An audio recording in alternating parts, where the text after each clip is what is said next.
meet my bride. Let's go for a ride in my newfangled automobile. Just where we will go, nobody knows, but it's sure a great way to feel. Behind the wheel of the speed meter steel, it's my newfangled automobile. Yeah, you feeling comfy? Yep. Well, hello and welcome to Vintage Car History. I'm Wild Bill, and today we are enjoying the pleasure of being with Gary Hussar. He is the man of the hour at the Canton Classic Museum, and behind us is a 32 Cadillac V16. Gotta like that too. But Gary, thanks for having me over today. That's good. All right, and wanted to learn a little bit more about what this man does. And so Gary, where are you from originally? Canton, Ohio. From Canton, Ohio. My whole life. Okay, born and raised. On the same street. Wow. So. And what's your role here at the museum?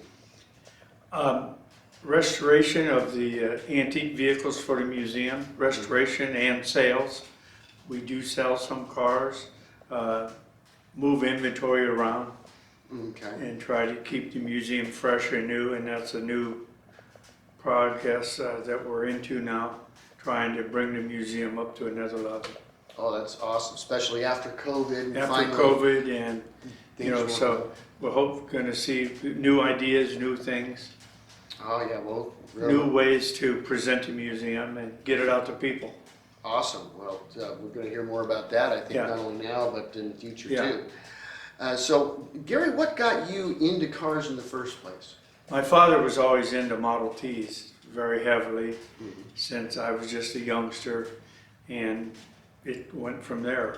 Went to different swap meets with him and always tinkered with daily drivers for a long time and working on them, and kind of got out of that now, and I do a lot of repairs and stuff on antique vehicles. Okay. Even not here at home. What was the first classic you ever owned? 1931 Plymouth. You had a 31 Plymouth? Yes. Okay. And did it have the straight six? No, it's a four-cylinder. That was the four-cylinder. Yeah, 33 is the first six in a Plymouth. It was a little convertible coupe. Okay. And, in my early days, I was into drag racing, and it was kind of funny. I went from drag racing to a 31 Plymouth. I'd have thought you would have gone for one of the Ford V8s with flatheads. No, I never got into that. They intrigued me, but I've never get into it. Oh, all right. And of course, now you have quite a few cars, right? Yes, I have some. I have a Maxwell. I have 3 Model Ts. I got 2 Model A's, and then I go up into the 60s. I got some 60s cars. Okay, your Maxwell, I think you mentioned to me earlier, you've got a 1909 9 Maxwell. Okay, and what years are your T's? I got a 10, 15, and a 24.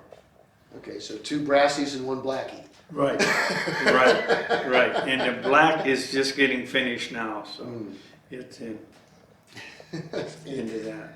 Yeah, and I know that you and Bob Leibesberger, of course, have worked together. How did that come down? Well, in 1999, first of all, I worked for Timken before this job. And in 1999 was a Timken Centennial celebration. And Bob masterminded getting a 1904 St. Louis as the centerpiece for the Centennial celebration. Timken started in St. Louis, and it was the first car to use Timken bearing. And they asked for volunteers to work on his car. First of all, they tried to job it out to a restoration shop, and no restoration shop would give them a deadline as to when the car would be done.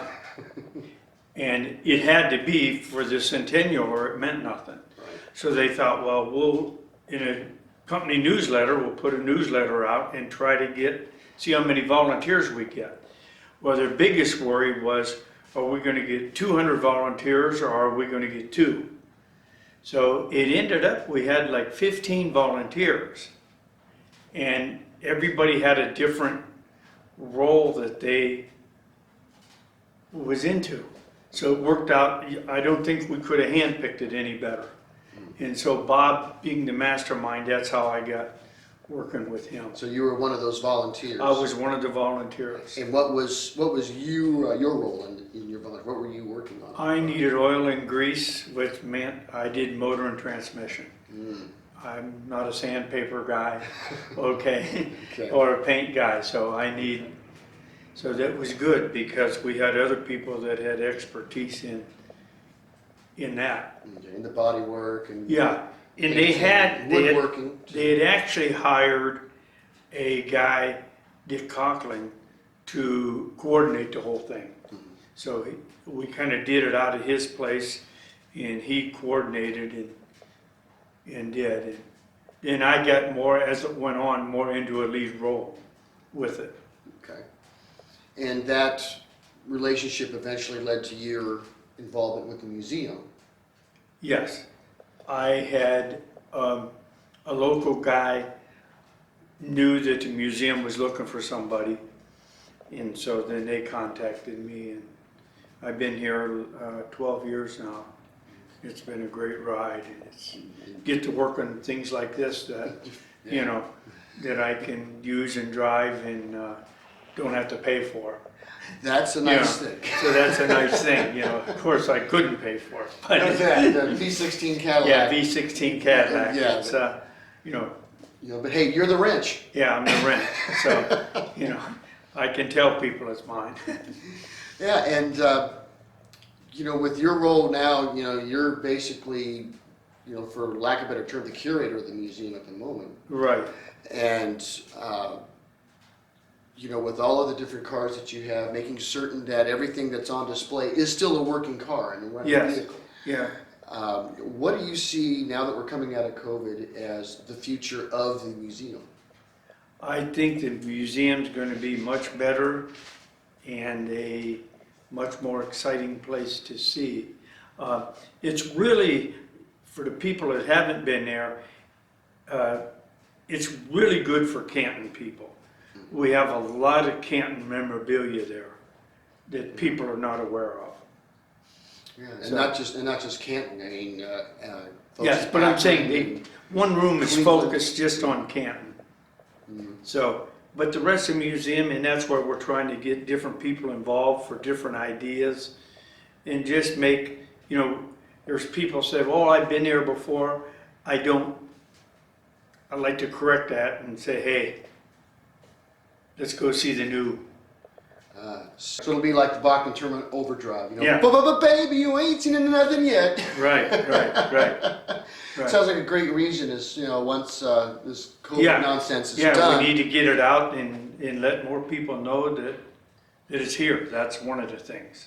Absolutely, because it's a great museum, that's for sure. And right. You and the folks you work with have done a fantastic job. Howard and it's been Howard great. and everyone, Yeah. not only on cars like this, but there's a whole slew of cars like this. Right. And one of the things that you do is make sure that these aren't just displays. Static displays, Static right. displays. These are working automobiles that you can get in and drive. Right. And it takes a lot of work to make that happen. In fact, I think you even got a project you're working on right now. Yes. We have a 32 Lincoln Murphy Roadster Uh-huh. that will be finished here. We plan on taking it to the 100th anniversary of Lincoln this year in Detroit.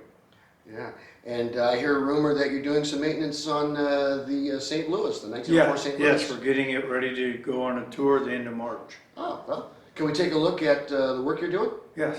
All right, fantastic. Let's do that. All right. Yep. Okay, Gary, so I can see here we've got quite a bit of tear down on the St. Louis. What's going on with this engine here? Actually, the motor had a noise in it, a knock of some sort. And so we took it out and I found the thing had too much end play on the crankshaft.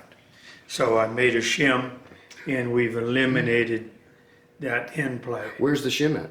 The shim goes in behind the flywheel. Behind the flywheel, okay. Yep.